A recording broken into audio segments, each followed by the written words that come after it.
What's up mga ka-technician? Babalikan DIY po ng technician sa mga hindi pa nagsusubscribe guys. So subscribe na kayo. Click ang notification bell button. Click ang notification nyo rin ang mga videos. So yan guys, upgrade natin to sa bilan 22 or bilan 13. So ito guys ay naka USB to LAN. So lagyan na rin natin to ng LED frame dito para kita ng dadaan syempre doon sa lugar. Tapos ito guys, alisin na natin to. So para hindi ito naka-on na 24 hours. So ito yung laman niyan guys sa loob.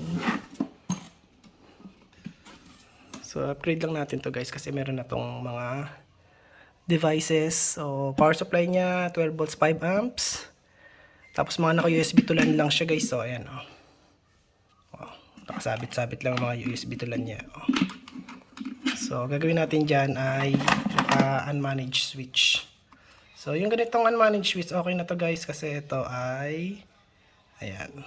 So bale 10 ayan siya 10 100. Okay na yan kasi yung mga ginagamit naman natin dito na AP is yung ano lang EW73. So dadamihan na lang ng ganong AP para hindi sila congested. So ayan, ayusin natin mga power supply na yan, PoE. Tapos ayusin din natin yan. So ayan, bale ito yung before, tapos mamaya na makikita nyo yung after nya. So ayan o. Grabe yung pagkakaano niyan. Wala siyang CB guys.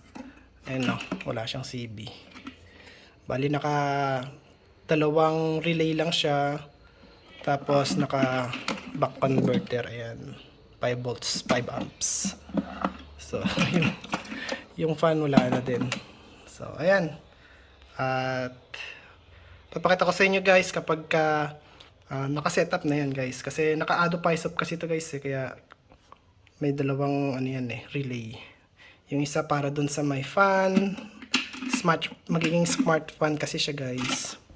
Tapos yung isa kasi para naman yan sa may auto cut para mag-cut off yung ano power cut pala, power cut, sorry.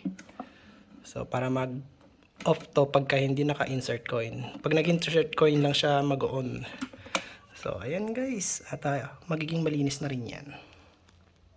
So yung mga sir, kung nakita nyo, ito na yung mga kalat dyan na dati. So ayan, ayan siya, ay wait lang. So buksan na nga natin to, isaksak ko lang. So ayan, kung nakita nyo, malinis na malinis yan. Oh. So ayan yung itsura niyan mga sir. Dalawang PoE nandito sa taas. Tapos yung switch hub, ayan, dito na siya. So yung pinaka ARM board niya or yung Raspberry Pi niya, so nandoon lang sa switch hub. Tapos yung port 2, gagawin kong ISP yan. Kahit naman guys, andyan yung ilagay yung ISP sa mga yan, pwede. So dalawa na yung ano ko rito guys, AP or yung access point. Tapos eto guys, yung back converter, binutasan ko yan, nakita nyo may screw na siya dyan. So yan yung nagpa-power up dito sa switch hub natin. Tapos yan din yung nagpa-power dito sa may Raspberry Pi natin.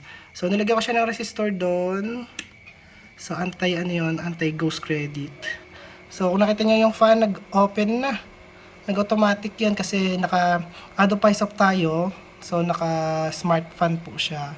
So eto guys ay smart fan. Tapos eto naman sa may power cut ng coin slot. Ito guys yung coin slot. So kung nakita nyo, nakapatay po siya. Ayan. So ayan guys, gamit ko lang dito 12 volts na 5 amps. Ayan o. 60 watts lang lahat yan. So pwede pa tayo maglagay dito ng isa pa. Pero dito guys, pwede pa tayo maglagay ng isa, dalawa, tatlo, apat. Ayan guys, apat pa pwede natin ilagay dyan. Bali, 6 lahat-lahat yan kapag nilagyan yan guys. So, depende na guys sa may-ari nito kung gusto niya pang i-upgrade yan. Okay? So, ayan. Ganda. Malinis. Oh, wala na siyang nakasabit, nakabitin. Hindi na siya yung bahay ni Tarzan. Oo, 'di ba? Tsaka hindi na siya yung naka-spaghetti wire. So, ang itsura niyan ngayon dito sa may unahan niyan. So, eto na siya guys. Ayan ang itsura niyan. Ayan, oh, malinis na siya. Kita nyo? Oh, sir? Oh. So, ayan. At ikakabit ko na lang to doon sa may tindahan. At papakita sa inyo guys yung itsura niya kapag nakakabit na to guys. Okay? So, ayan mga sir, kung nakikita nyo, at nakasetup na siya. So, yung Raspberry Pi natin, andi dito sa may LAN port 1, LAN port 8. Tapos yung ISP natin, itong blue, ando doon sa may LAN port 7. Tapos yung LAN port 1, tsaka LAN port 2, sa may, natin, AP natin yan guys. Ito yun, dalawa, papunta yun doon sa labas. So, ayan, at kung nakikita nyo, malinis na siya guys. Oh, diba? So ngayon, ayan, may nagulog na. Tignan natin dito sa kabila. Eto na. Ayan na siya.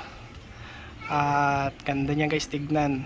Tapos yung AP niyan guys, nandito na sa may taas. Ayun. Ayun, oh. Okay, tapos may yung isang AP niyan guys. Puntahan natin. So ito yung lugar namin guys ha. So hanggang dito yan. So na tayo dito. Ayan yung cable niyan guys. So ayan. Ito yung cable ito. So, ayan, ito yung bahay ko. Ayan guys, bahay ko. Ang laki niyan ng bahay ko guys. So ito na yung isang AP. Ayan.